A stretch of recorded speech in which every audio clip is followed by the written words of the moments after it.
લંડનની કોઈ દુકાનમાં ચોરાયેલી એક નાનકડી ચોકલેટ તમારા કોઈ સંબંધી કે ભાઈ બહેનના અમેરિકા કે કેનેડાના વિઝા રિજેક્ટ થવાનું કારણ બની શકે છે.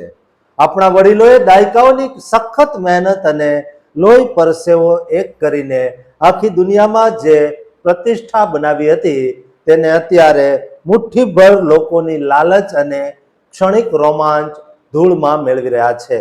આ એક એવી લડાઈ છે જેની સીધી અસર આપણા ગૌરવ, સન્માન અને આવનારી પેઢીના ભવિષ્ય પર પડવાની છે.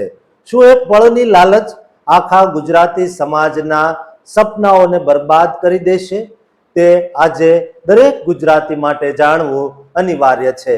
આજે આપણે એક એવી કડવી અને ગંભીર વાસ્તવિકતા વિશે વાત કરવાના છીએ જે આપણને અંદરથી હચમચાવી દેશે. સમગ્ર વિશ્વમાં ગુજરાતી સમાજ હંમેશા પ્રામાણિકતા, વ્યાપારિક સૂઝબૂઝ અને એક જવાબદાર નાગરિક તરીકેનો સુવર્ણ માપદંડ માનવામાં આવતો, પરંતુ અત્યારે આ પ્રતિષ્ઠામાં ગંભીર તિરાડો પડી રહી છે.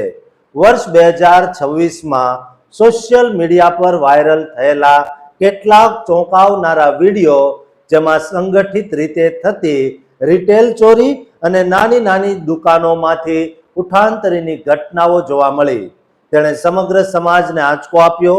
આ પ્રકારની નાની ચોરીઓ હવે માત્ર એક ગુનો નથી, પરંતુ વિશ્વભરમાં ફેલાયેલા આપણા ગૌરવશાળી સમાજના નામ પર એક કાળી ટીલી લગાવી રહી છે.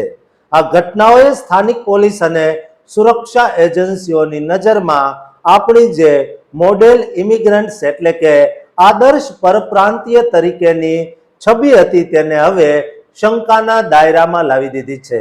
આ ગુનાખોરી પાછળની તપાસ કરતા જે તથ્યો બહાર આવ્યા છે તે વધુ ચિંતાજનક છે, કારણ કે આ ગુનાઓ કરનારા લોકો કોઈ ગરીબ કે મજબૂર નથી હોતા, પણ તેઓ સાધન સંપન્ન અને સુખી પરિવારના હોવા છતાં માત્ર મફતનું મેળવવાની ખોટી લાલચ અને અધિકારની ભાવના હેઠળ આવી ચોરીઓ કરે છે.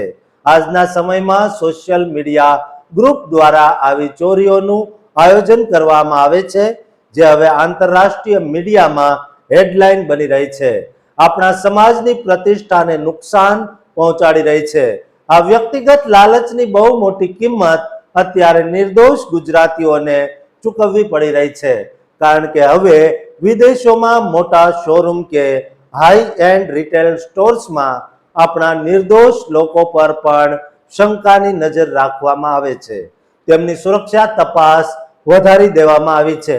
એટલું જ નહીં, વર્ષ 2026માં લંડન, ટોરન્ટો અને ન્યૂ જર્સી જેવા મુખ્ય શહેરોમાં જે કાયદાકીય ફેરફારો આવ્યા છે તે સીધી રીતે આ વધતી જતી ચોરીની ઘટનાઓનો જવાબ છે. આના કારણે આપણા લોકો માટે વિઝા પ્રક્રિયા અત્યંત કડક બની ગઈ છે અને બિઝનેસ પરમિટ મેળવવામાં પણ અનેક અડચણો આવી રહી છે. જે પ્રતિષ્ઠા બનાવવા માટે આપણા પૂર્વજોએ 50 વર્ષ સુધી ઈમાનદારીની વેપાર કર્યો હતો, તેને અત્યારના થોડાક લોકોની મૂર્ખામી બરબાદ કરી રહી છે. આ એક એવું પ્રતિષ્ઠાનું દેવું ઊભું થઈ રહ્યું છે જેનો બોજ આપણી આવનારી પેઢીને આખી જિંદગી ચૂકવવો પડશે. જો આપણે અત્યારે જાગૃત નહીં થઈએ અને આપણા સમાજમાં આવી અનૈતિક પ્રવૃત્તિઓ સામે શૂન્ય સહિષ્ણુતાની નીતિ નહીં અપનાવીએ તો ભવિષ્યમાં દુનિયાના દરવાજા આપણા માટે કાયમ માટે બંધ થઈ શકે છે. આપણે ફરીથી એ જ પ્રાચીન વ્યાપાર, સંસ્કૃતિ અને ઈમાનદારીના મૂલ્યો તરફ પાછા વળવું પડશે, જ્યાં ટૂંકા ગાળાના રોમાંચ કે લાલચ કરતા લાંબા ગાળાની ઇજ્જત અને લોકશાહીનું માન રાખવું વધુ મહત્વનું હોય છે.